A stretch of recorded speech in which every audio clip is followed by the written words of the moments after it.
अऊज़ु बिल्लाहि मिनश शैतानिर रजीम बिस्मिल्लाहिर रहमानिर रहीम रब्बि इश्रह ली सदरी व यस्सिर ली अमरी वहलुल उक़दतम मिन लिसानी यफ़क़हू क़ौली रब्बि यस्सिर वला तुअस्सिर व तम्मिम बिल खैर। ओके, मुस्लिमा आइडेंटिटी की आज हमारी अल्हम्दुलिल्लाह आखिरी क्लास है। तो इसमें हम अपनी थोड़ी सी आइडेंटिटी के बारे में जानने की कोशिश कर रहे हैं, थोड़ी सी शनाख्त के बारे में जानने की कोशिश कर रहे थे, जिसमें एक एस्पेक्ट अल्हम्दुलिल्लाह हमने पढ़ना स्टार्ट कर दिया था, और वो था इस्लाम के बारे में। तो इस्लाम के बेसिक 5 पिलर्स हैं। पहला पिलर कौन सा है? शहादा। फिर शहादा को अगर हम देखें तो उसमें बहुत सारे एस्पेक्ट्स आ जाते हैं, नॉलेज भी आ जाता है, यकीन भी आ जाता है, सब चीजें। यानी एक कॉन्फिडेंट जो मुसलमान हम देखते हैं ना, कि प्राउड मुस्लिम्स होते हैं इस्लाम कबूल कर लेने के बाद, जो है लोग फख्र से बताते हैं। और इसका बहुत ही खूबसूरत वाकया अगर हम देखें, जो कि अभी मेरे जहन में है, वैसे ये कुछ नोट्स वगैरह में था नहीं, और नोट्स ऐसे होते भी नहीं है, just for the time being जो उस वक्त में जहन में आ रहा होता है। कुछ चीजें होती हैं, बट कुछ चीजें ऐसी होती हैं जो फौरन से आपको क्लिक करती है। हम देखते हैं कि मक्की पीरियड के अंदर जो है, शुरू में इस्लाम की जो दावत थी वो छुपी हुई दावत थी ना। वहां पे सब लोगों को पता नहीं चलता था, जो इस्लाम कबूल कर लेते थे वैसे ही थे। लेकिन कुछ टाइम गुजरने के बाद आप सल्लल्लाहु अलैहि वसल्लम ने दुआ भी की थी। किसके लिए दुआ की थी? कि वो इस्लाम कबूल कर ले। किसी को पता है? सीरत को अगर आपने थोड़ा सा पढ़ा है, आप सल्लल्लाहु अलैहि वसल्लम ने दुआ की थी कि ये जो शख्स है ये इस्लाम कबूल कर ले। यस, हजरत उमर रजी अल्लाह अन्हो की। और हजरत उमर रजी अल्लाह अन्हो ने जब इस्लाम कबूल किया था ना, तो उन्होंने क्या किया था? उनकी पर्सनालिटी ही ऐसी थी माशाल्लाह से। सहाबा में ना, हमें अगर अपनी पर्सनालिटीज को देखना है ना, या कुछ अच्छी आदतें अपने अंदर अपनानी है, तो फिर हमें सहाबा की पर्सनालिटीज को पढ़ना होगा। और उन्होंने क्या किया कि जो उस वक्त सबसे बड़े दुश्मन थे, उनके दोस्त भी थे। जहालत के उस वक्त में तो सबकी आपस में दोस्तियां थी ना, सब आपस में रिश्तेदारियां थी। तो उन्होंने क्या किया? नॉक किया उनके घर के ऊपर, और उनके जाके बताया कि देखो, मैंने इस्लाम कबूल कर लिया, अब जो तुम बिगाड़ना चाहते हो बिगाड़ के देख लो। अगर आज की जुबान में हम इसको देखें, फिर नॉक करके उसको जाके कहे, हाँ भाई तुम इसको बुरा कहते हो ना, लो मैंने इसको अपना लिया, अब जो मेरा बिगाड़ना है ना वो बिगाड़ के देख लो। तो हजरत उम्र फारूक रजी अल्लाह अन्हो के बाद से इस्लाम को बहुत ज्यादा स्ट्रेंथ मिली है।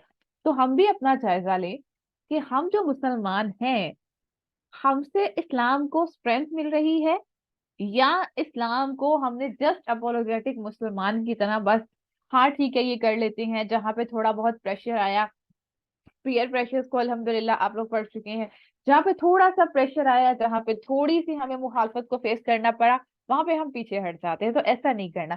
अच्छा, इसको जो चीज ये हमारे अमल को जो तकवीत देती है ना, जो स्ट्रांग बनाती है, वो कौन सी चीज है? वो है नमाज, सलाह।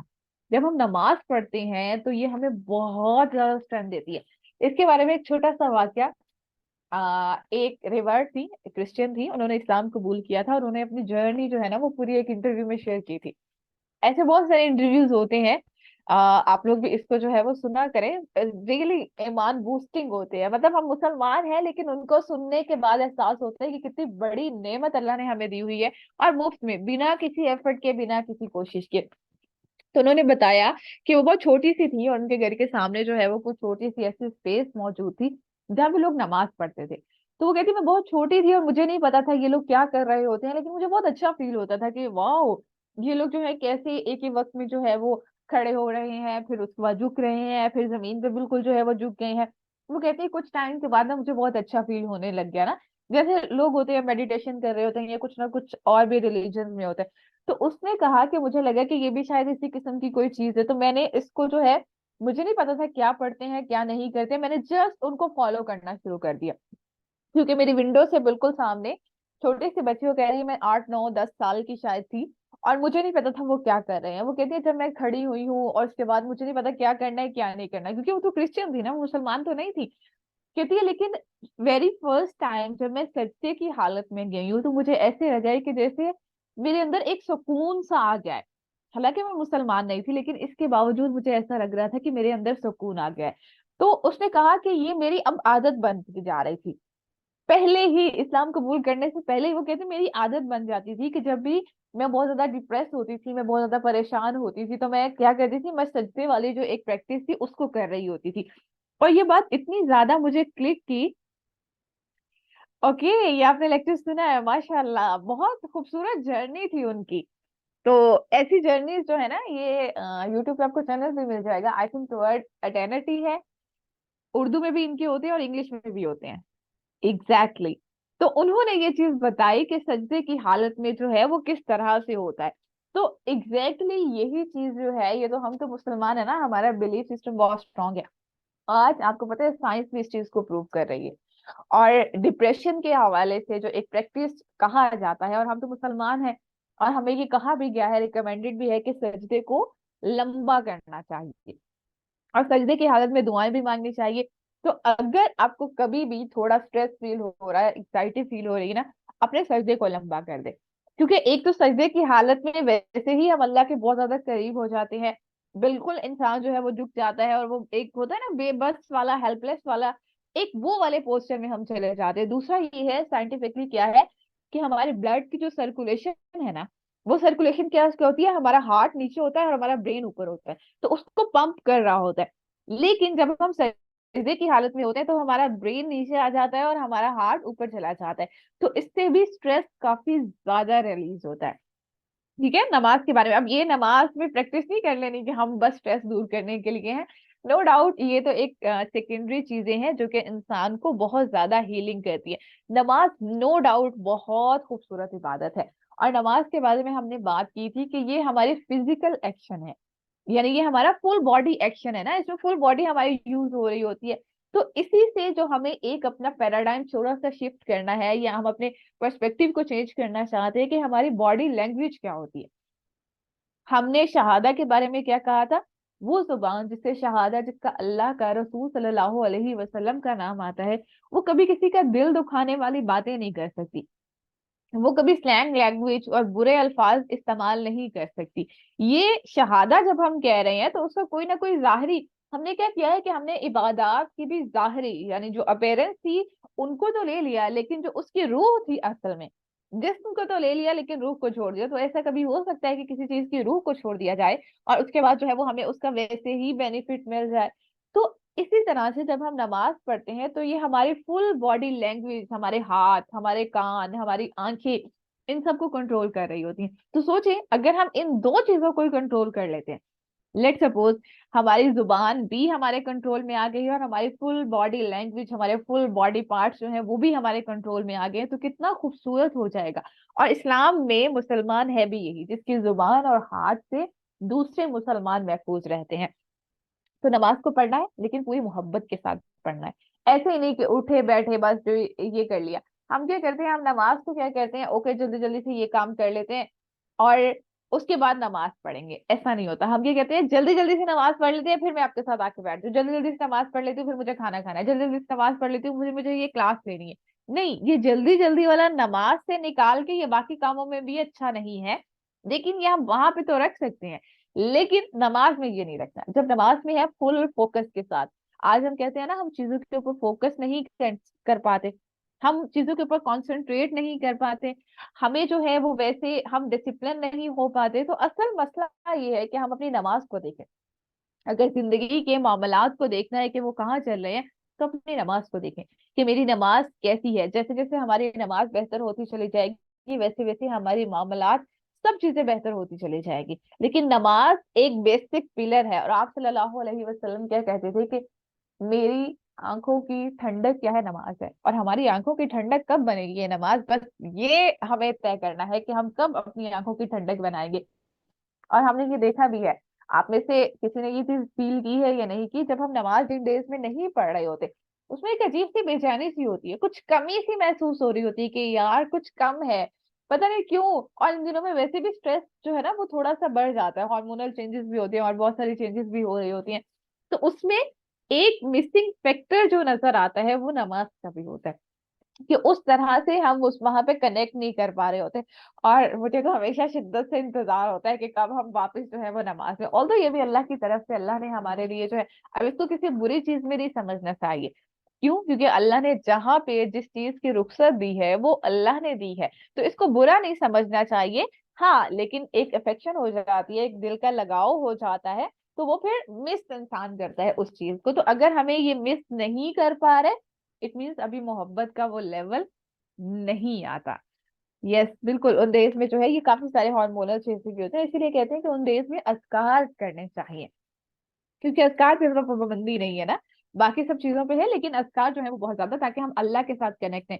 और जो डिप्रेशन होता है ना, इसका एक बहुत बड़ा रीजन जो है, ठीक है, हम साइंटिफिकली तो इस पे बात नहीं कर रहे, वो साइकेट्रिस्ट का काम है, हम उस पर नहीं जा रहे।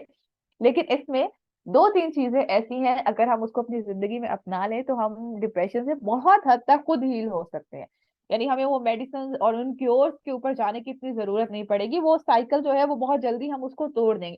क्योंकि ये डिप्रेशन होता ही असल में एक साइकिल है, उस साइकिल को जैसे ही हम ब्रेक करते हैं तो वो फौरन से जो है वो डिप्रेशन कम हो जाता है, फिर आहिस्ता आहिस्ता हम हील होना शुरू हो जाते हैं। पहली चीज क्या है, एक तो सजदा, आपको कहा कि सजदे को जो है वो थोड़ा लंबा कर दें। यानी हम 3 दफा पढ़ रहे हैं, हम 5 दफा भी पढ़ सकते हैं, हम 7 दफा भी पढ़ सकते हैं, हम दुआएं भी ऐड कर सकते हैं। सेकेंडली, वुजू करते हुए जब हम नाक में पानी चढ़ाते हैं उसको ऊपर लेके जाएं, काफी ज्यादा ऊपर लेके जाएं ना।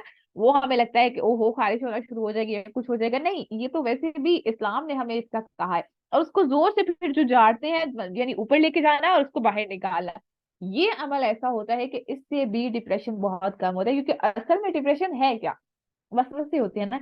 एक तो इवेंट बेस्ड होता है, किसी इवेंट की वजह से इंसान को होता है, लेकिन ज्यादातर ये किस वजह से हो रहा होता है कि ये आपको वसवसे होते हैं शैतान की तरफ से, जो कि हमारा पहला दुश्मन ही वही है, और आखिर तक उसकी जंग हमारे साथ जारी रहेगी।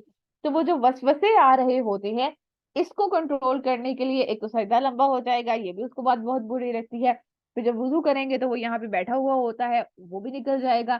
फिर तीसरी चीज क्या है कि अगर आपको कभी बहुत ज्यादा डाउन फील हो रहा है, एग्जाइटी है, स्ट्रेस है, बिला वजह का, कभी कभी बैठे हैं ना, तो आप तो वैसे भी दिसंबर चल रहा है माशाल्लाह से, ना भी कुछ हो तब भी ऐवी जो है वो हमें स्ट्रेस फील होना शुरू हो जाता है, तो क्या करना है, आऊज़ु बिल्लाहि मिनश शैतानिर रजीम, ये पढ़ ले।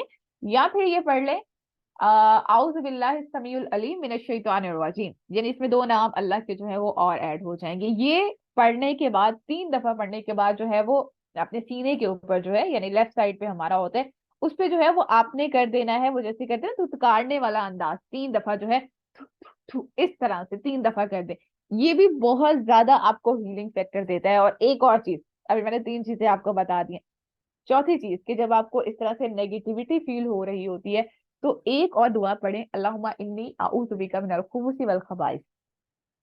क्योंकि हमारे इर्द गिर्द बहुत सारी ऐसी नेगेटिव एनर्जी मौजूद होती है, जिसको हम देख नहीं पाते लेकिन हम उसको फील कर रहे होते हैं। तो वेनेवर वो नेगेटिव एनर्जी हमारे सराउंडिंग में कहीं ना कहीं मौजूद होती है ना, हम स्ट्रेस्ड में आ जाते हैं, हम एंग्जाइटी में आ जाते हैं, लेकिन हमें इसका रीजन नहीं पता चल रहा होता। क्योंकि कुछ लोगों का तो इवेंट बेस्ड होता है, कोई ऐसा मामला हुआ, कोई ऐसी चीज हुई तो वो डिप्रेशन में चले गए।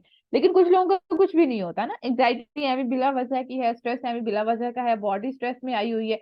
तो ये 4 चीजें अपनी प्रैक्टिस में ले आए, आऊज़ु बिल्लाहि मिनश शैतानिर रजीम या आऊज़ु बिल्लाहि समीउल अलीम मिनश शैतानिर रजीम, ये 3 दफा पढ़ना है। इसी के साथ साथ जो है अल्लाहुम्मा इन्नी आऊज़ु बिका मिनल खुबुसी वल खबाइस, ये वॉशरूम जाने की दुआ भी है। और आम दिनों में भी, लेकिन ये मांगनी है, मतलब अल्लाह से हम मांग रहे हैं ना, तो क्या मांग रहे हैं कि कुछ भी खबीस चीजें हैं, जितनी भी नेगेटिव एनर्जी है वो हमसे दूर हो जाए। तो अल्हम्दुलिल्लाह इससे आपको काफी ज्यादा जो है वो इफेक्टिव, यहाँ से आपको फायदा होगा। ओके, इसके बाद आगे चलते हैं। तो नमाज के ऊपर हमने थोड़ी सी बात कर ली, अल्हम्दुलिल्लाह। अब आगे चलते हैं रोजे के ऊपर। तो नमाज क्या है, हमारी बॉडी लैंग्वेज क्या है, इसी के साथ साथ हम लोगों के जितने भी एक्शंस हैं, इन सब के ऊपर हमने फोकस रखना है कि अगर मैं नमाज पढ़ रही हूँ तो मुझे रिफ्लेक्ट करना चाहिए। नमाज की हालत में तो मैं अल्लाह की इबादत कर रही हूँ, लेकिन उसके बावजूद जितने मेरे मामलात हैं मुझे उसका भी ध्यान रखना है। क्योंकि क्या होता है, अक्सर लोग कहते हैं ना कि हम एक नमाज पढ़ते हैं, दूसरी नमाज पढ़ने को दिल नहीं चाहता। तो ये दिल का ना चाहने का मतलब ये है कि एक तो हमें अपनी नमाज के ऊपर कंसंट्रेट करना है कि हम फोकस के साथ पढ़ें, क्या पढ़ रहे हैं। इवन अगर हम सूरत अल फातिहा को ही समझ लेना कि हम सूरत अल फातिहा में अल्लाह से क्या मांग रहे हैं, कितनी बड़ी चीजें मांग रहे हैं। और नमाज पूरी की पूरी क्या है, दुआ है। हम हर जगह के ऊपर जो है या तो जिक्र है या दुआ है, दुआ ही दुआ है सारी। एंड के ऊपर भी, चाहे तशहद में बैठे हैं, चाहे हम जो है वो आखिर में सलाम फेरने तक जो है, शुरू से लेके आखिर तक जो है ये दुआ है। तो उसको जब एक दफा समझ लेंगे और उसको अच्छे से जो है उसके मीनिंग्स हमें याद होंगे, तो हम जैसे ही नमाज में खड़े होंगे हम दुनिया से कट जाएंगे। असल मकसद ही ये है क्योंकि हम हर वक्त इतने हरी में, जल्दी में, कभी ये करें कभी वो करें, अभी ये काम करना है अभी वो, तो अल्लाह ताला चाहते हैं कि थोड़ा सा बंदा जो है इन सब से निकल आए, ताकि वो अपने साथ थोड़ा सा वक्त गुजार सके, थोड़ा सा इन सब परेशानियों से हटा के अल्लाह ताला अपने बंदे को अपने करीब करना चाहते हैं कि जब मेरे करीब होगा, इससे क्या होता है कि हमारी रूह नर्चर होती है। जब हमारी रूह जो है वो नर्चर होती है, तो इससे क्या होता है कि हमारी बॉडी जो है वो भी स्ट्रेस उसका कम हो जाता है। अदरवाइज क्या होता है कि जब हमारी रूह जो है हम उसको बेजान करते हैं और नमाज ऐसे पढ़ ही नहीं रहे। नमाज असल में पढ़ना जो है ना, ये जैसे हम अपने टीथ ब्रश करते हैं ना, अपने दांतों को ब्रश करते हैं, हमें अच्छा लगे या ना लगे, दिल चाहे या ना चाहे, लेकिन क्यों करते हैं? प्रोटेक्ट करना होता है, अपने दांतों को प्रोटेक्ट करना होता है, वरना क्या होगा, इसका नुकसान क्या होगा? हमें नुकसान होगा ना इसका नुकसान अम्मा को होगा, ना इसका नुकसान अब्बा को होगा। क्या नुकसान होगा? मैं कोई हार्ड चीज वैसे चबा नहीं सकूंगी, मैं कोई हार्ड चीज वैसे खा नहीं सकूंगी, मुझे यहाँ पे दर्द होगा दांतों के अंदर, या कुछ भी और प्रॉब्लम्स हो सकते हैं। तो जिन लोगों के दांत है माशाल्लाह से, और जिनके दांत नहीं है, बहुत ज्यादा डिफरेंस होता है, दोनों की लाइफ में बहुत ज्यादा डिफरेंट होता है। ऑल दो बहुत सारी चीजें अब आ गई हैं, लेकिन वो भी इतने कॉस्टली प्रोसीजर्स होते हैं कि इंसान उससे भी बच जाता है। तो वो हमें दांत ब्रश करने ही करने होते हैं। इसी तरह से अपनी रूह को स्ट्रेंथ देने के लिए और जिंदगी के चैलेंजेस से निपटने के लिए, क्योंकि कुरान में क्या है, वस्ताइनु बिस्सब्रि वस्सलाह, तो सबर और नमाज का बहुत गहरा ताल्लुक है। और आगे उसमें कह, ये भी आयत में कह दिया गया कि ये मुश्किल है, लेकिन जो अल्लाह से खशियत रखने वाले होंगे, डरने वाले होंगे, अल्लाह से मोहब्बत रखने वाले होंगे, उनके लिए बहुत आसान हो जाएगी। जैसे हमारी कोई दोस्त हमें कॉल करे जो हमारे दिल के बहुत करीब है, जिससे हमें बात करने को दिल चाहता है ना, तो हम क्या करते हैं, उसकी कॉल पहले ही, अभी कॉल होती है फौरन से, और हमने बाकी सब पे साइलेंट लगाया होता है, वहां पे हमारी रिंगटोन भी ऑन होती है, हम फौरन से उठा लेते हैं। ओ वाह, क्या हो रहा है? अब घंटों घंटों हम बात कर रहे हैं और हमें पता है ना कि हमें एक पॉजिटिव एनर्जी मिल रही है, हमें यहाँ से जो है वो एक सोर्स ऑफ कंफर्ट है हमारा ये। तो अल्लाह भी तो अपने बंदों को 5 दफा बुलाते हैं, तो उस बुलावे के ऊपर कैसे हम कान नहीं धरेंगे, और फिर हम कहते हैं कि अल्लाह से मोहब्बत है। तो ये जो मोहब्बत का शहादा का आखिरी एंगल हमने मोहब्बत देखा है ना, कि मोहब्बत बहुत जरूरी है आगे बढ़ने के लिए। तो ये नमाज, नमाज के ऊपर तो जितनी बात करें उतनी कम है। आगे चलते हैं इंशाल्लाह रोजे के बारे में। रोजा क्या है? रोजा, इसका ताल्लुक किससे है? खाने पीने से। ठीक है, हम जो भी खाते पीते हैं वो है। तो इस्लाम असल में क्या है? इस्लाम सबसे अगर देखें तो अपनी जुबान के ऊपर कंट्रोल रखना, अपने अल्फाज को बेहतर करना, अपनी बॉडी लैंग्वेज की, अपने फिजिकल एक्शन से किसी को तकलीफ ना देना, और माल ऐसा होना जो हलाल है। क्यों? क्योंकि अगर हम कोई गलत चीज खाते हैं तो वो हमारे जिस्म का हिस्सा बन जाता है, हमारे जिस्म का हिस्सा बनेगा, वो वाइटामिन में जाएगा, वो हमारे ब्लड में सर्कुलेट करेगा, वो हमारे सारे बॉडी पार्ट्स में जाएगा, वो हमारे दिल में जाएगा, वो हमारे ब्रेन में जाएगा, वैसा ही सोचेंगे वैसा ही फील करेंगे। तो खाना हलाल होना चाहिए, हर तरह से हलाल होना चाहिए। हलाल एक टर्म है और तैयब एक टर्म है।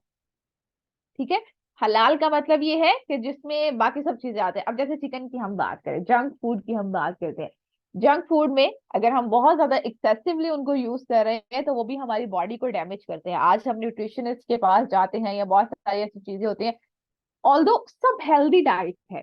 मैं कुछ टाइम पहले जो है वो न्यूट्रिशनिस्ट के पास, एक के पास जो है वो कुछ सेशन थे, उन्होंने जितनी जितनी चीजें रिकमेंड की ना, मैं कि ये सब चीजें तो ऑलरेडी लाइफ में है, मतलब ये वही सारी चीजें हैं जो हमारे बड़े बुजुर्ग जो है वो बताते थे कि बेटा ये खाओ, ये खाओ, ये खाओ, ये सब चीजें अच्छी नहीं है, ये सब चीजें उन्हीं लाइफ स्टाइल के ऊपर हमें वापस लेके आया जा रहा है।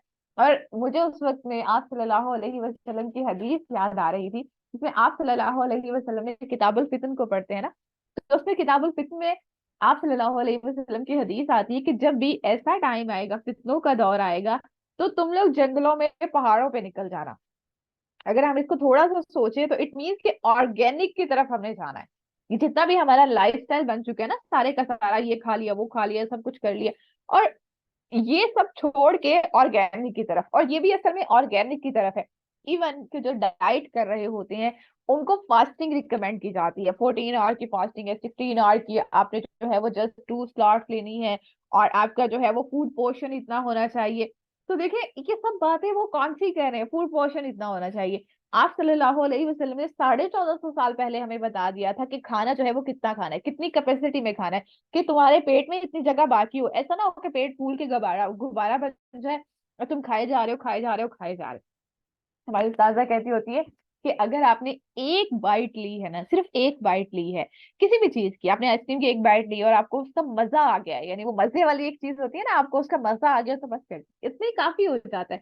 बस इसके बाद वो कोई मजा नहीं होता, बस वो आंखों की होती है ना कि बस खाए जाए खाए जाए खाए जाए, पूरी जो है वो देख भी पड़ी हुई है तो हम वो भी खा जाए बिरयानी की। तो ये वाले लाइफस्टाइल को हमें बदलना होगा। रोजा असल में हमें ये सिखाता है कि अपने लाइफस्टाइल को चेंज करें। हम रमजान के एक महीने के अंदर रोजे रख लेते हैं, बुराइयों को छोड़ देते हैं, सब चीजें छोड़ देते हैं, लेकिन उसके बाद हमारी जिंदगी कैसी हो जाती है, वापस वहीं पे पलट के चले जाती है। तो अपने खाने के पीने के ऊपर ध्यान रखना, और इस चीज के ऊपर भी ध्यान रखना कि उस वक्त में हम किस चीज को फॉलो कर रहे होते हैं। सिर्फ और सिर्फ अल्लाह का हुक्म कि हमने यही खाना है, इस वक्त में खाना है, और इस टाइम में हम नहीं खा सकते। हालांकि वो सब चीजें हलाल भी होती हैं, तैयब भी होती हैं, इसके बावजूद हम उनको नहीं खाते। तो इट मीन्स कि माल चाहे हम कमा रहे हैं या हम कुछ खा रहे हैं, कोई भी खाने की चीज है, वो भी अल्लाह के हुक्म के बगैर हम नहीं खा सकते। तो यहाँ पे भी इस्लाम में जो सबमिशन है, जो ओबीडियंस है, वो ये है कि अपने लाइफस्टाइल को हमने पूरे का पूरा चेंज करना है। तो रोजा हमें ये सिखाता है। आज जो हमें फास्टिंग सिखाई जाती है, जितने भी न्यूट्रिशनिस्ट सिखा रहे होते हैं, इतने आज की फास्टिंग करें, ये करें वो करें, उससे बहुत बेहतर है कि हम जो है वो वापस इस्लाम की तरफ लौट आए। और आप सल्लल्लाहु अलैहि वसल्लम जो है वो हफ्ते में 2 रोजे रखा करते थे, मंडे और थर्सडे को। इसी तरह से महीने में 3 रोजे होते हैं अय्याम बीस के। तो हम ये रोजे जब अपनी जिंदगी में शामिल करेंगे तो फिर ये बाकी सब चीजें की हमें जरूरत ही नहीं पड़ेगी, फलां चीज ले लें और फलां चीज ले लें। तो रोजा ये हमारे क्या है, ये हमारे खाने पीने के ऊपर एक चेक है। जैसे पहले हमने अपनी जुबान के ऊपर एक चेक रखा शहादा की एंगल में, फिर इसी तरह से हमने रखा अपनी बॉडी लैंग्वेज के ऊपर, फिर इसी तरह से हमारा खाना पीना कैसा है, हमारा लाइफस्टाइल कैसा है। ऐसा नहीं है हर वक्त खाते जा रहे हैं खाते जा रहे हैं। अब खाने का भी एक साइकिल है ना, सुबह से लेके शाम तक। अब ये रात को 1-2 बजे उठ के आराम से मजे से ऑर्डर करते हैं, ओके हमने ऑर्डर कर दिया, फूड पांडा आ जाएगा और वो हमें खाना दे जाएगा। ये कोई हेल्दी लाइफस्टाइल नहीं है। अम्मियां हमें लाख डांटती रहे, हम सुनते ही नहीं है। लेकिन असल में ये इस्लाम से हम दूर हो रहे हैं। असल में हम अपनी बॉडी को जो है ना, वो उसके साथ जुल्म कर रहे हैं। हमारी बॉडी की भी कुछ कैपेसिटीज है, उसकी कुछ लिमिटेशंस है। अगर हम उसके अगेंस्ट जाएंगे, एक मशीन है ना, हमारी बॉडी भी एक मशीन है, एक मशीन है। उसको अगर हम जो है, उन्होंने कहा है कि इसको क्लॉकवाइज रोटेट करना है, ठीक है, क्लॉकवाइज करते रहे, उसकी कुछ लाइफ होती है, कुछ टाइम होता है, वो चलती रहती है चलती रहती है। कोई उठे, हम जैसा जनरेशन जी है या उनसे पहले की जनरेशन है, वो उठे और कहें नहीं भाई हम तो इसको एंटी क्लॉकवाइज चलाएंगे। कितनी देर चला पाएंगे? शायद हो सकता है कि 1 2 3 4 5 दिन, 4 महीने, 6 महीने, 6 साल तक। लेकिन उसके बाद क्या होगा? मशीन खराब हो चुकी होगी, अब उसका कोई हल नहीं होगा। यही हम लोग अपने स्टमक के साथ कर रहे हैं कि पहले इतना ज्यादा खाते कि भूल जाते हैं और फिर कहते हैं कि अब हम डाइट करेंगे। नहीं, हमें वो कैपेसिटी में लेके चलना है। ये रोजा जो है 1 महीने हमारी ट्रेनिंग करने के लिए आता है कि आपकी ट्रेनिंग हो जाए, लेकिन हम उसमें भी ट्रेनिंग करने की बजाय उसको बोझ की तरह लेते हैं कि ओके सारी हो जाएगी, फिर हम समोसा खाएंगे, फिर हम ये भी खाएंगे, हम ये भी खाएंगे। नहीं, ये सिखाने नहीं आता कि 1 महीने के लिए जो है वो अपने पूरे, बल्कि ये सिखाने के लिए आता है 1 महीने का जो लाइफस्टाइल है इसको किस तरह से बाकी जिंदगी के ऊपर लेके आना है। ओके, तो ये रोजे के ऊपर हमने थोड़ी सी बात की है। हम इसकी वो बहुत ज्यादा डिटेल में नहीं जा रहे कि भाई इसमें जो है वो क्या मकरूह होता है क्या नहीं होता। वो कभी हम किताबों सॉम पढ़ेंगे तो फिर वहां पे सारी चीजें डिस्कस हो जाएंगी। अब आगे आते हैं जक़ात पे, क्योंकि आज हमें कंप्लीट करना है और आज हमारे पास टाइम भी कम है। जक़ात के ऊपर आते हैं। जक़ात किस चीज को रेफर कर रही होती है? माल हम दे रहे होते हैं। अल्लाह ताला ने हमें इतना सारा दिया है और उसमें से कितना मांगा है? सिर्फ 2.5%, 2.5%। तो ये 2.5% देने का क्या मतलब है कि हमें अपनी जिंदगी में सिर्फ माल नहीं, रिस्क की बात है ना। तो रिस्क, अल्लाह ने हमें बहुत सारी स्किल्स भी दी है, हमें वक्त भी दिया है, हमें सेहत भी दी है। तो 2.5% अल्लाह की राह में खर्च करना है। ये तो मुझे लगता है कि ये हमारे ऊपर फर्ज है। जैसे ज़कात फर्ज है ना, वैसे ये 2.5 खर्च करना ये फर्ज है। चाहे हम अपनी स्किल्स को दे रहे हैं, चाहे किसी को भी है, हमने कुछ सीखा है, किसी को दूसरे को सिखा दे, ये 2.5 तो देना ही देना है। अगर हम ये नहीं दे रहे तो फिर हम क्या कर रहे हैं? हम अपने साथ ज्यादती कर रहे हैं। तो ये माल को पाक करना है। माल जो होता है ये एक हदीस में भी आता है कि एक शख्स जो है वो दुआ कर रहा होता है और उससे कहा जाता है कि भाई जो तुम कमा रहे हो वो सारे हराम तरीकों से है, गलत आज है ना, रिश्वत है, सूद है, बहुत सारी चीजें हैं। तो इन सब से जिंदगी को निकालना होता है। लोग कहते हैं अगर ये सब चीजें निकाल देंगे, कहाँ कहाँ से निकालें, जहां जहां से मुमकिन है। आज जो वक्त है वो इस्लाम को इस्टेब्लिश तो बाद में करेंगे, आज तो हमें बका की उसकी फिक्र है। हम किसी को कोई अच्छी बात कहते हैं इस्लाम की कि सूद देना छोड़ दे, वो कहते हैं जिंदगी सर्वाइव ही नहीं कर सकते हम। आज हमारी बड़ी बड़ी कंपनीज इवन मुस्लिम कंट्रीज के अंदर जो है वो सूद नहीं है, रिबा फ्री नहीं है, वो सारी की सारी इसी पे चल रही होती है, बैंकिंग सिस्टम, ये सब चीजें क्या है, हमने अपनी जिंदगी को खुद मुश्किलात में डाला हुआ है। एक दफा हम लौट के वापस वापस हमें चाहिए कि हम शऊरी मुसलमान बन जाए। तो अपने माल के ऊपर जायजा लेना है।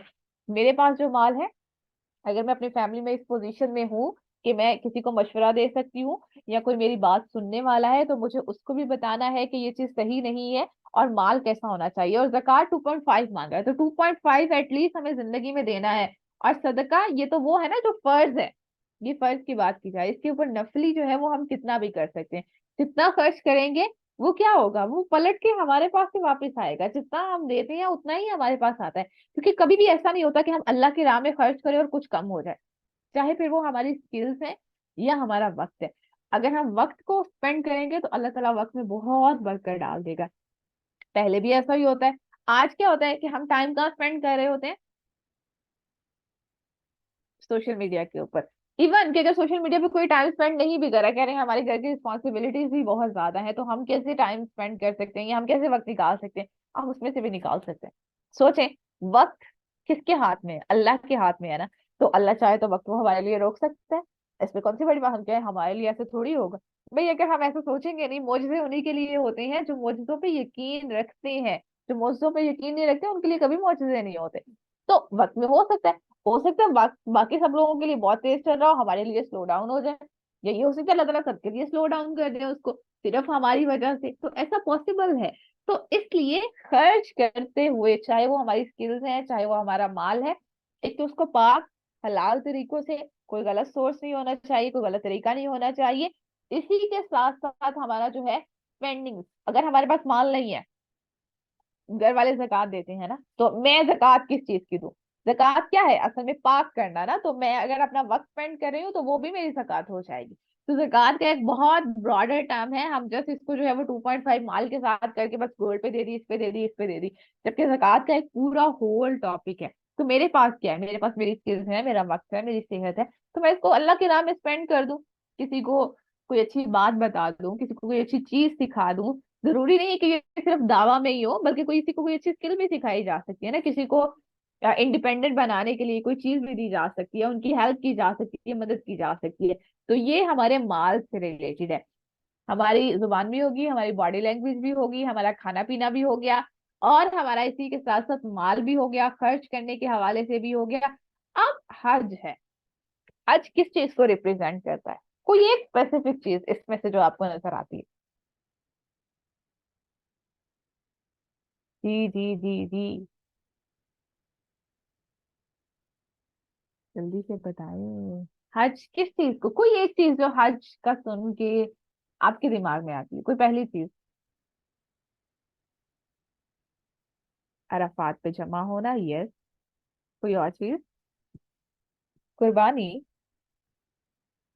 तमाम इबादत का मजमुआ, यस। हम सीखते हुए आ रहे हैं ना, शहादा भी हो गई, बॉडी लैंग्वेज भी हो गया, माल भी हो गया, सब चीजें हो गया, तो ये उससे भी कुछ बड़ी चीज है। कोई एक ऐसी चीज जो इससे स्पेसिफिक, जैसे हम रोजे की बात करें तो उसमें खाने पीने से रिलेटेड है, उसको कंट्रोल करना होता है, ज़कात में देखिए उसमें उसको खर्च करने के रिलेटेड है। इसमें कोई एक ऐसी स्पेसिफिक चीज। ज़ियारात, यस। ओके, इसमें हम अगर बात करें तो हम इस पे बात करेंगे, नो डाउट ये सब चीजें हैं, ये सब चीजें हैं, लेकिन इसमें एक चीज जो बहुत ज्यादा प्रोमिनेंट है ना, जो आई थिंक किसी और इबादत में हमें वैसे नजर नहीं आती, नमाज है तो नमाज उसमें भी नजर आती है, बाकी सब चीजें भी हैं। इसमें जो एहराम होता है, जो लिबास होता है, वो जो एक वेयरिंग हम लिबास एक पहनते हैं ना, वो एक बहुत यूनिक किस्म का होता है। वो बाकी सब जगहों पे नहीं होता, लाइक हम नमाज पढ़ने के लिए जा रहे हैं तो हम वो वाला लिबास पहन ले, नहीं ज़कात देने जा रहे हैं तो ऐसा लिबास पहन ले, नहीं, ऐसा नहीं होता।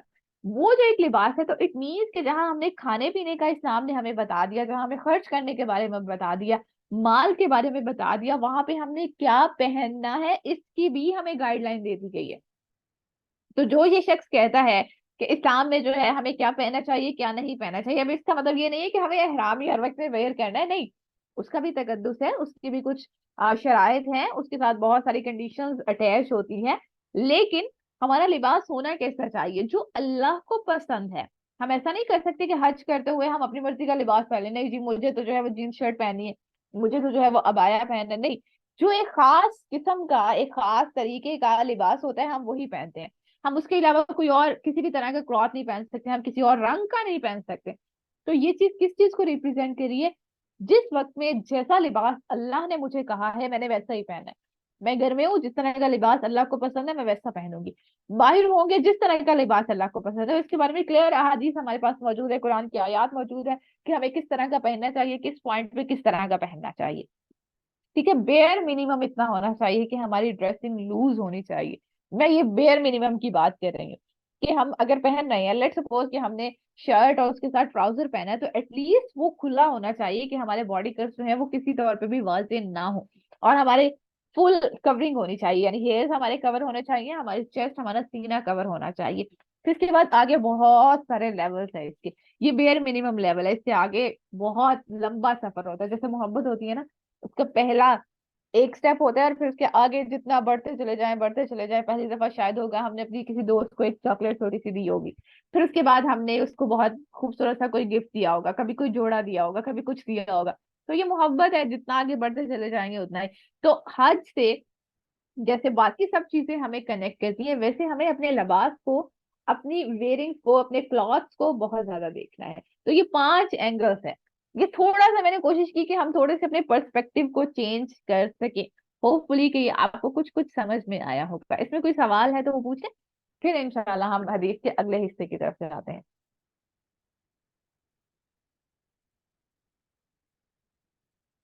जी,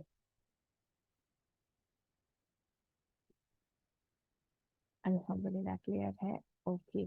ओके, तो ये 5 बेसिक पिलर्स है। अगर हम इन 5 बेसिक पिलर्स को जस्ट हम ये समझते हैं ना इबादत ही है, कि ये इबादत है, ये इबादत है, ये इबादत है।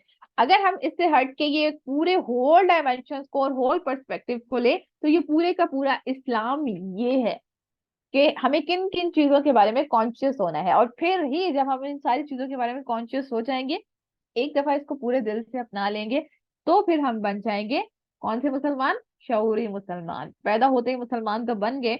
आज हम हज भी करते हैं, सब चीजें कर रहे होते हैं, नमाज भी पढ़ रहे होते हैं, रोजे भी रख रहे हैं, ज़कात भी दे रहे हैं, लेकिन उसकी जाहिरी सूरत, जो उसकी जाहिरी सूरत है वो तो हमने ले ली, लेकिन जो उसका बातनी है, जो उसकी रूह है उन इबादत की, उसको हमने छोड़ दिया। हमें लगा कि बस यही है, इसके बाद बात खत्म है। नहीं, ऐसा नहीं होता। हर चीज का जो है ना, वो कोई बहुत डीप मीनिंग होता है। इसी तरह से ये जितनी भी इबादत है, इनके भी बहुत सारे डीप मीनिंग है। इसके अलावा भी आपको बहुत सारे और मिल जाएंगे।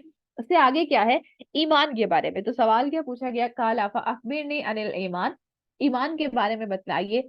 काला, आप सल्लल्लाहु अलैहि वसल्लम ने कहा, अन तुमिना बिल्लाही, कि तुम अल्लाह पे ईमान लाओ, व मलाइकतिही, और मलाइका यानी फरिश्तों पे, व कुतुबिही, और किताबों पे, जितनी भी किताबें नाजिल हुई है, तौरात है, इंजील है, जबूर है, कुरान है, और इससे पहले जितने भी सहीफे जो हैं वो नाजिल हुए, व रुसुलिही, और जितने भी रसूल अल्लाह ने नाजिल किए हैं, जितने भी रसूल थे आप सल्लल्लाहु अलैहि वसल्लम से पहले, इन सब के ऊपर भी ईमान लेके आओ, व यौमिल आखिरी, और आखिरत के दिन के ऊपर। तो ये 5 तो ऐसी चीजें हैं जो हमें बहुत रटी होती हैं, बचपन से हम इसको करते हैं। एक और एंगल जिसको हम मिस कर देते हैं वो क्या है, व तुमिना बिल कदरी खैरिही व शर्रिही, कदर की, जो हमें कदर है, जो हमारी तकदीर है, उसका खैर और उसके शर पे ईमान, ये हमारे ईमान का हिस्सा है। फिर हम मोमिन बनते हैं। मुसलमान तो बन गए, बेसिक बेसिक इबादत भी हमने सीख ली, उसकी हमने रूह को भी समझ लिया, लेकिन ईमान यानी जब हम इस लेवल के ऊपर आएंगे, तो ये ईमान एक अलग तरह की चीज है। जैसे हमने शुरू में भी बात की थी ना, इस्लाम और ईमान में थोड़ा सा डिफरेंस आता है। तो उसने क्या कहा, हजरत जिब्रील अलैहिस्सलाम ने, हमने इस पे बात कर ली कि काला कौन थे, सदकता, सच कहा। तो अब इस पे थोड़ी सी बात कर लेते हैं। ऑल्दो हमें इन सब के बारे में पता है, मलाइका के ऊपर ईमान होना चाहिए, किताबों के ऊपर ईमान होना चाहिए, इस सब के ऊपर। सबसे पहली चीज कि अल्लाह के ऊपर ईमान। तो हमने शहादा में भी तो यही कहा था, ला इलाहा इल्लल्लाह। ठीक है, तो वहां पे क्या था कि चाहे दिल की बात है, अगर हम इस्लाम की बात करें ना, इस्लाम कहते हैं ये होता है फिजिकल, यानी जो फिजिकल हमारी इबादत होती हैं उसकी होती है। ये जो एक्शन है ना वो फिजिकल एक्शन हम उसको कह सकते हैं। जो ईमान है ये हमारे होते हैं कल्बी एक्शन, दिल के साथ कनेक्ट होता है। वहां पे हमने क्या किया, बात की कि बॉडी लैंग्वेज कैसी होनी चाहिए, ये होना चाहिए, वो होना चाहिए।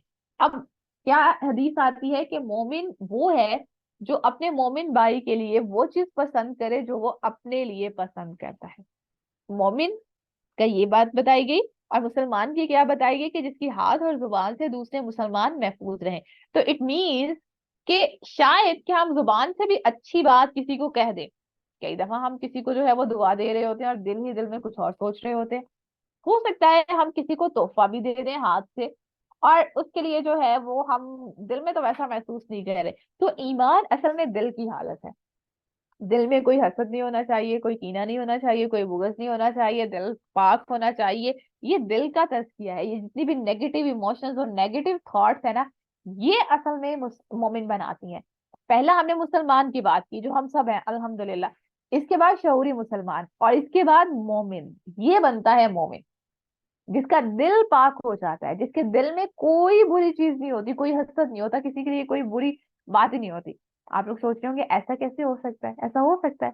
अल्लाह ताला ने जब ये कह दिया है कि ईमान वाले हैं, और फलाह किन के लिए है, कामयाबी किन के लिए है, जो मोमिनून है। सूरत अल मोमिनून के शुरू में ही उठा के देख लें, वहां पे यही बात बताई गई है। तो ईमान क्या है, ईमान के ये मुख्तलिफ एस्पेक्ट है ना। तो ये जो जितने भी हसद है, कीना है, बुगज है, ये जितने भी नेगेटिव हम दूसरों के साथ जो है इमोशन जब थॉट्स में आते हैं, ये कहाँ पे होते हैं। ये जो हम आखिरी वाला हिस्सा है ना, जो हम कदर पे ईमान नहीं रखते, जो मेरे नसीब में है, वो मुझे मिल रहा है। लेट सपोज कि आपको कोई जॉब ऑफर हो रही है, और कोई आपसे कहे कि ये फलां दोस्त को नहीं बताना, या हम चले जॉब को छोड़ देते हैं, हम स्टूडेंट्स होते हुए हम नोट्स बनाते हैं, हम नोट्स किसी के साथ शेयर नहीं करते। ये बहुत सारी जगहों पे ये कॉमन प्रैक्टिस होती है। वो क्या कि समझते हैं कि अगर इन्होंने हमारे नोट्स पढ़ लिए तो ये तो हमसे आगे चले जाएंगे, इनके ग्रेड्स अच्छे आ जाएंगे। उनका अपना नसीब है, मेरा अपना नसीब है। उनके अपना रिस्क है, इल्म भी एक रिस्क होता है। उनको अपना रिस्क मिलना है, मुझे अपना रिस्क मिला है। ऐसा हो ही नहीं सकता कोई इंसान जो बिल्कुल एग्जैक्ट हमारे नोट्स पढ़ ले वो उतने मार्क्स ले ले, ऐसा कभी हो ही नहीं सकता। एक इंसान जिसने इतनी मेहनत की है, सोच समझ के लिखा है, उसके मार्क्स हमेशा उससे ज्यादा होते हैं। लेकिन अगर कुछ कम भी हो जाए तो उसने तो इल्म हासिल किया है ना। मैं आपको एक छोटा सा वाक्य सुनाती हूँ। हम लोग यूनिवर्सिटी में थे, पहले सेमेस्टर में जब गए, तो चूंकि हमारा बैकग्राउंड जो है वो हम एफएससी जैसे करके आते, तो उसके बाद इंजीनियरिंग था। इंजीनियरिंग में क्या होता है कि वो सर्किट्स बनाने, ये करंट है, ये फला चीज आ रही है, ये फला चीज आ रही है। तो वो सब चीजें बड़ी नई थी हमारे लिए। अब हुआ ये कि जब हमारे फाइनल एग्जाम थे तो फ्रेंड में जैसे चीटिंग वगैरह होती है, हम लोग भी ऐसे ही बैठे हुए थे। अब वो एक क्वेश्चन ऐसा था जिसमें जो है वो मैंने ही चीटिंग करवाई अपनी फ्रेंड को, बट उसके मार्क्स ज्यादा आ गए। सो जब हमारे मार्क्स कैलकुलेट हुए और सब कुछ हुए तो उसके मार्क्स मुझसे ज्यादा थे, 2 मार्क्स। हालांकि वही सवाल की वजह से उसके मार्क्स ज्यादा आए थे। तो उसने कहा कि आपको ये बात बुरी नहीं लगी। हालांकि फर्स्ट सेमेस्टर था, हम भी पहले से एक दूसरे को इतने कोई बडीज तो नहीं थे, इतने बेस्ट फ्रेंड्स तो नहीं थे, नए नए दोस्त बने थे। उसने मुझे से एक सवाल किया कि तुम्हें बुरा नहीं लगा इस चीज के ऊपर कि यही सवाल है, मेरे तो नंबर कम आए हैं। मैंने कहा नहीं, मुझे इस चीज में बुरा नहीं लगा। ये बहुत पॉजिटिव चीज होती है किसी इंसान के अंदर, कि वो किसी दूसरे से जेलस ना हो, अपनी कदर पे राजी रहें। जो मेरी तकदीर में है ना, वो किसी और के पास नहीं है, वो जो मुझे मिला है वो बेहतरीन है। हो सकता है कि एक चीज, लेट सपोज कि एक चीज जो है वो हमें बहुत अच्छी लग रही है, लेकिन वो मेरे फायदे के लिए ही ना हो, तो क्या फायदा उस चीज का लेने का जिससे मुझे उल्टा नुकसान हो जाए। तो चाहे तकदीर में हमारे खैर है या शर है, खैर और शर दोनों अल्लाह की तरफ से होते हैं। वासिफ अली वासिफ की एक बहुत ही खूबसूरत बात है। वो कहते हैं कि गम को भी ऐसे ही कबूल करो जैसे तुम खुशी को कबूल करते हो, क्योंकि दोनों एक ही मुसन्नफ के लिखे हुए हैं। तो अल्लाह की तरफ से ही खैर होती है और अल्लाह की तरफ से ही शर होती है। कुछ लोग खैर के साथ आजमाए जाते हैं, या कुछ लोग शर के साथ आजमाए जाते हैं। और जो ये हमारी आजमाइश होती है ना, इवन ईमान है या हम हिदायत के हैं, इसके भी लेवल्स होते हैं। हमें लगता है कि अगर हमें कोई अच्छी चीज मिल रही है, हमें कोई, तो वो हमें नेमत के तौर पे मिल रही है, और अगर कोई शर है तो वो हमारी आजमाइश के तौर पे है, जबकि दोनों चीजें हैं। चाहे हमें कोई प्राइज मिल रहा है या चाहे हम फेल हो गए, दोनों से हमारी आजमाइश हो रही है। ये है असल में तकदीर के ऊपर ईमान। कुछ लोग खैर से आजमाए जाते हैं और कुछ लोग शर से आजमाए जाते हैं।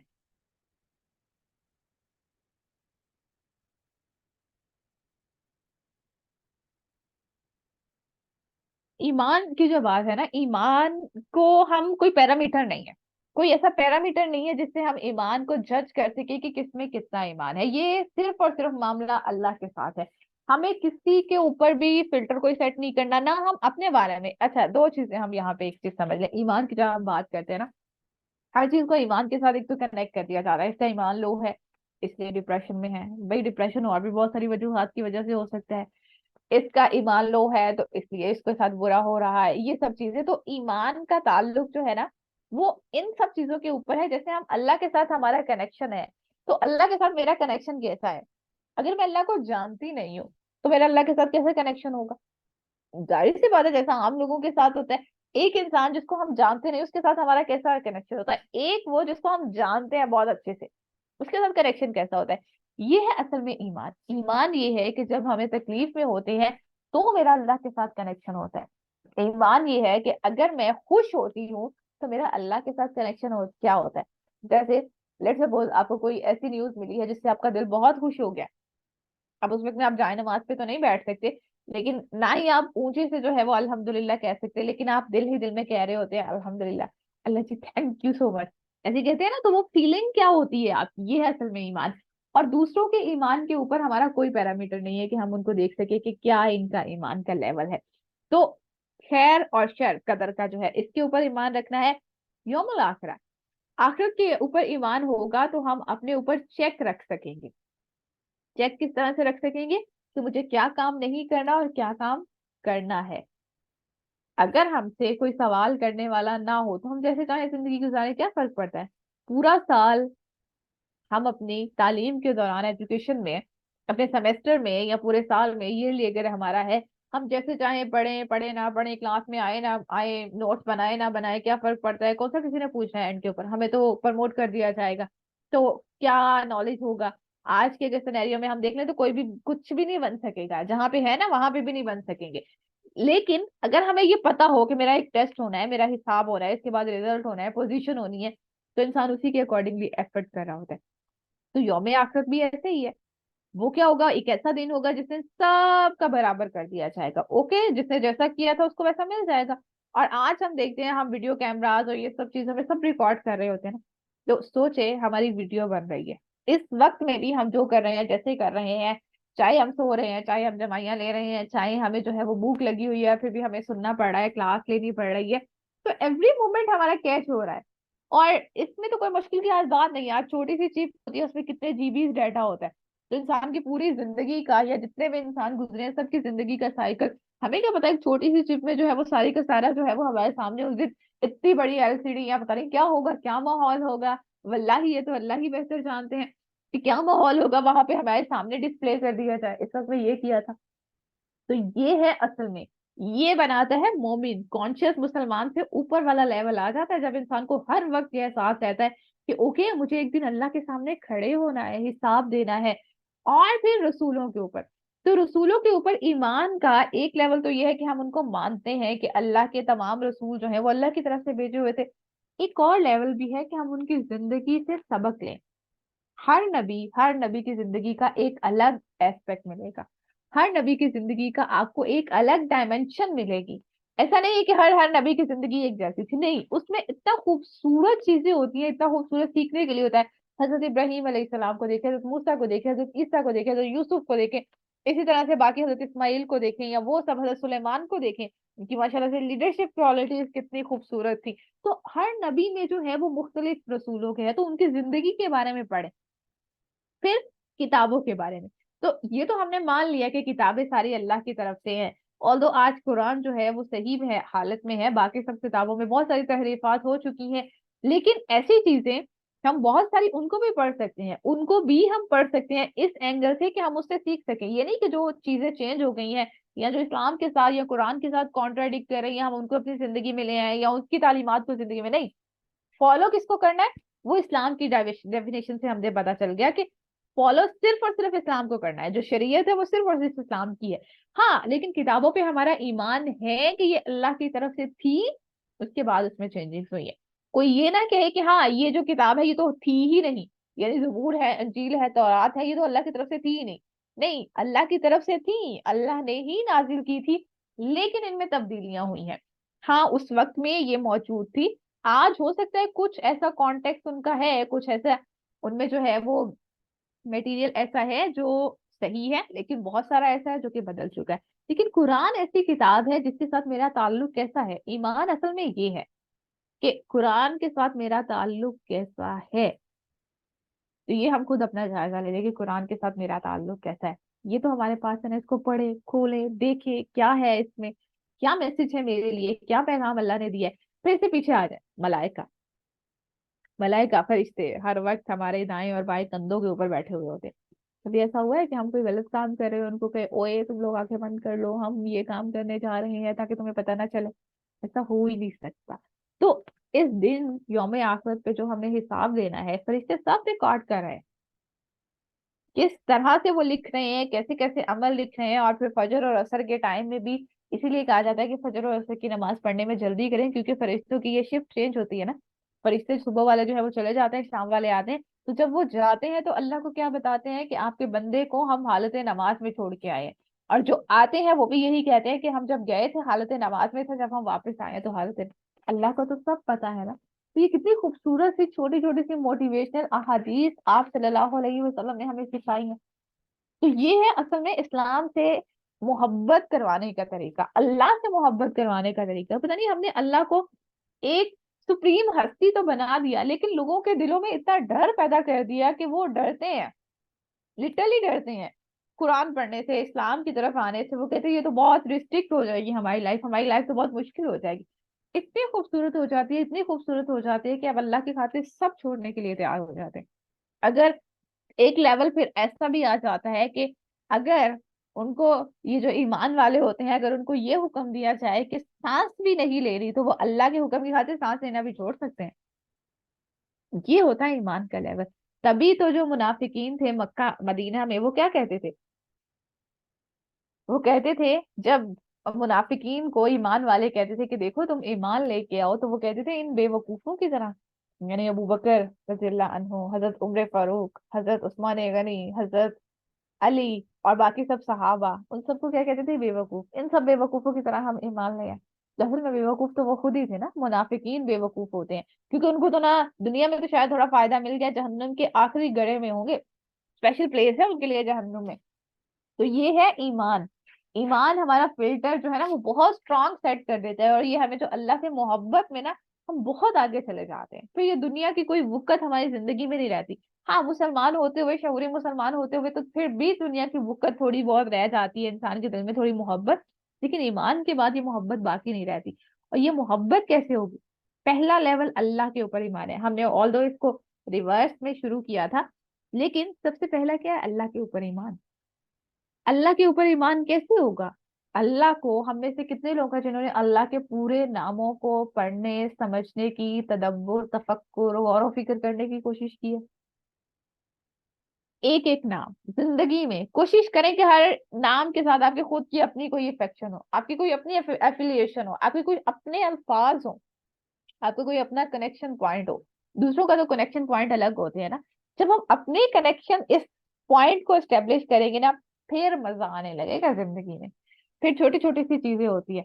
आपको एक मजे का वाकया बताऊं मैं। ये जो हम अल्लाह से मोहब्बत की बात करते हैं ना, यही अगला लेवल ईमान के ऊपर लेके जाता है। और ईमान यही है कि अल्लाह की मोहब्बत में इतने बढ़ जाना, इतने बढ़ जाना कि फिर सब चीजें छोटी पड़ जाती है, कोई चीज मैटर ही नहीं करती। अब नमाज की ही हम बात करते हैं ना, नमाज की अभी हम बात कर रहे थे। तो ये जो मोहब्बत के साथ हम नमाज पढ़ते हैं ना, हमें बचपन से ये सिखाया जाता है नमाज पढ़े नमाज पढ़े नमाज पढ़े। हम भी ऐसे ही थे, हम भी बचपन से नमाज पढ़ते थे। हाँ, कभी डंडी मार लेते थे, और अक्सर ऐसा होता था कि हम नमाज किस तरह से पढ़ रहे होते थे, जस्ट दिखाने के लिए कि मम्मा पापा को पता चल जाएगा। डोर बंद किया और डोर बंद करके आराम से बैठ गए, जैसे ही आए तशहहुद में बैठ गए, कभी सजदे में चले गए, कभी रुकू में चले गए। नमाज नहीं पढ़ रहे होते थे।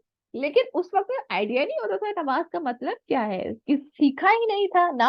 आज भी बहुत सारे लोगों को ये पता ही नहीं होता हम नमाज क्यों पढ़ रहे हैं, नमाज है क्या हमारे लिए। लेकिन उसके बाद जब पढ़ा कि नमाज क्यों जरूरी है, और जब ये पता चला कि ये बुलावा किसका है, अल्लाह का बुलावा है, तो अल्लाह को चूंकि नहीं जानते थे, तो अल्लाह के साथ जितनी भी लिंक चीजें थी हम उसको भी नहीं जानते थे। आज भी हम अल्लाह को नहीं जानते। हम नहीं जानते अल्लाह गफूरुर रहीम है। अल्लाह जो है वो क्या क्या अल्लाह के सिफाती नाम है जो कुरान में आए हैं, अहादीस में आए हैं, या बाकी और बहुत सारे अल्लाह के सिफात मेंशन है। तो ये है अल्लाह से मोहब्बत, अल्लाह को जानने के लिए, अल्लाह के नामों, क्योंकि अल्लाह को कोई जान नहीं सकता। अल्लाह की कोई तारीफ वैसे ही की जाती है, आप सल्लल्लाहु अलैहि वसल्लम कहते थे कि अल्लाह की तारीफ मैं वैसे ही करता हूँ जैसे अल्लाह ने खुद अपनी तारीफ की है। इसका क्या मतलब हुआ? हो सकता है कि मैं आपकी किसी बात के ऊपर तारीफ कर रही हूँ और आपको लग रहा हो कि ये तो हमें टॉन्ट कर रही है। हो सकता है ना, ऐसा हमें अक्सर होता है कि हमें, हम कहते हैं कि भैया आपने ये तारीफ की है, या फिर आपने ये क्या किया है, हमें समझ नहीं आया आपने इस बात की हमारी तारीफ की है। तो हमें नहीं पता होता, कभी कभार हम वाकई किसी की तारीफ कर रहे होते हैं लेकिन हम अल्फाज वैसे नहीं कर रहे होते। तो अल्लाह की तारीफ करने के लिए भी हम वही अल्फाज इस्तेमाल करेंगे जो अल्लाह ने खुद, हम अल्लाह की तारीफ वैसे करेंगे जैसे खुद अल्लाह ने अपनी तारीफ की है। तो ये वाले लेवल जो अचीव करने होते हैं ना, ये होता है ईमान। हर दिन हर दिन हर दिन हर दिन खुद को आगे बढ़ाना। ईमान का कोई एंड पॉइंट नहीं है कि ये थ्रेशोल्ड लेवल है यहाँ तक चलेंगे, नहीं, हर दिन हमें ईमान की जरूरत पड़ती है। और फिर इसी तरह से ईमान की ये बात नहीं है कि हम हमेशा हाई रहेंगे, नहीं। कभी हमारा ईमान बहुत हाई होता है, कभी बहुत लो होता है। कभी हम अल्लाह के पास जाते हैं तो मोहब्बत में जाते हैं, कभी तकलीफ के साथ जाते हैं। अल्लाह के पास जाने के दो ही रास्ते हैं, मोहब्बत या तकलीफ। मोहब्बत में बहुत कम लोग जाते हैं, तकलीफ में तो तकरीबन सारे ही अल्लाह के पास चले जाते हैं। और ये आसान तरीका भी है, तो अल्लाह बंदों को दोनों तरीकों से अपने पास लेके आता है। अब हमें चूज करना है, हमने मोहब्बत के साथ अल्लाह के पास जाना है या फिर तकलीफ के साथ। क्योंकि जो नमाज होती है ना, कहते हैं कि जो तहज्जुद की नमाज होती है उसमें क्या चीज उठाती है, उसकी कोई अजान नहीं होती, अल्लाह बुला नहीं रहा कि हाँ भाई स्पेशल बुलावा आ रहा है, कॉल आ रही है, नहीं, 5 वक्त की अजान होती है, तहज्जुद की तो कोई अजान नहीं होती। उस वक्त में दो ही चीजें उठाती हैं, मोहब्बत, अल्लाह से इतनी मोहब्बत हो जाए कि आपको तन्हाई में अल्लाह से बातें करने की जरूरत महसूस हो, कि मुझे आज ये अल्लाह को बताना है, मुझे आज अल्लाह से ये बातें करनी है, मुझे आज अल्लाह से ये बातें करनी है। और ये प्रैक्टिस जो है ना, तहज्जुद की प्रैक्टिस जो है, ये जितना डिप्रेशन इंसान का कम करती है, जितनी एंग्जाइटी और स्ट्रेस लेवल को रिलीज करती है ना, कोई और चीज नहीं कर सकती, बिलीव मी। आप इसको एक्सपेरिमेंट करके देख लीजिएगा, आप लिटरली फील करेंगे कि वाकई ही इससे जो है वो बहुत ज्यादा इफेक्ट होता है। तो ये तो हमने ईमान के ऊपर बात करी। इसमें कोई सवाल है तो वो आप पूछ सकती हैं। ओके, ये हदीस जिब्राइल का एक छोटा सा ओवरव्यू आपके सामने, जिसमें क्या है, और भी एहसान और कुछ चीजें हमारी बाकी हैं, बट हमारा टाइम बहुत ज्यादा हो चुका है। चले पहले इससे बात कर ले। हदीस में क्या है, इस्लाम में, इस्लाम क्या है?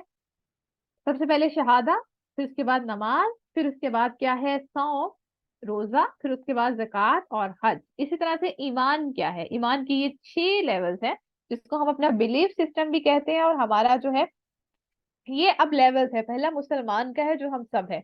उसके बाद जब हम इल्म हासिल करेंगे, इन सब चीजों को समझने की कोशिश करेंगे, हर इबादत के साथ हम कैसे कनेक्ट हुए हैं, फिर हम बनेंगे शऊरी मुसलमान। जब हमारी कोई इबादत मिस नहीं होगी, जब नमाज ना पढ़ना, अगर कभी अनफॉर्चुनेटली कभी हमारी नमाज कज़ा हो गई है और हमारे दिल पे क्या बीत रही है और हमें कैसा बुरा फील हो रहा है, ये होगा फिर हम शऊरी मुसलमान गए। फिर इससे अगला लेवल ईमान का आता है, जब हम अल्लाह के साथ बहुत स्ट्रांगली कनेक्ट हो जाते हैं। हर दिन छोटी छोटी बातों के ऊपर, छोटी छोटी चीजों के ऊपर जो है वो अल्लाह के साथ कनेक्ट होते हैं। फिर खैर हो या शर हो, हमें पता होता है कि नेमत मिली है तो भी ये आजमाइश है, और अगर कोई तकलीफ है तो वो भी आजमाइश है। दोनों तरह से आजमाया जा रहा है, बस आजमाइश का नतीजा ये हो कि मेरा ईमान सलामत रहे, ईमान जाया ना हो। और इसके बाद अगला लेवल जो आता है ना, वो आता है एहसान का। मुसलमान हुए, उसके बाद हम क्या बने, शौरी मुसलमान, फिर उसके बाद मोमिन बने, और मोमिन के अगला लेवल का आता है मोहसिन। मोहसिन जो है ये उससे भी अगला लेवल होता है। ओके, तो आई थिंक हम इसको यहीं पे क्लोज कर दें। ये वाला सेशन जो है ये इंशाल्लाह आपको रिकॉर्डिंग मिल जाएगी, ऐसा कर लेते हैं। ओके, आपकी मैम दहमियत भी हमारे साथ मौजूद है। जल्दी से स्टूडेंट्स बताएं क्या करें, क्योंकि इस पे थोड़ा सा हमें टाइम लगेगा, तकरीबन इसमें 10 से 15 मिनट तो हमें लगेंगे, और सेशन बहुत लंबा हो जाएगा। जल्दी से बताएं, इसको हम रिकॉर्डेड पे रख लें फिर।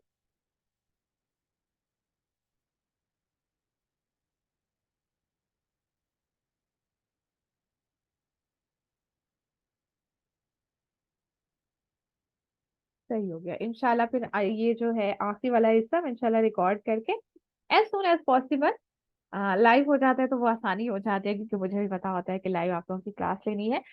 लेकिन आप लोगों को जो है इस पर टेंशन नहीं दी जाएगी इंशाल्लाह। इसको जो है आखिरी हिस्सा जो है वो छोटा सा है, वो इंशाल्लाह आपको इसकी रिकॉर्डिंग मिल जाएगी। कोई सवाल है तो वो पूछ लें, अदरवाइज फिर हम इस सेशन को एंड कर देते हैं। सुब्हानक अल्लाहुम्मा व बिहम्दिका नशहदु अन ला इलाहा इल्ला अंत नस्तगफिरुका व नतूबु इलैक। अस्सलामु अलैकुम व रहमतुल्लाहि व बरकातुहू।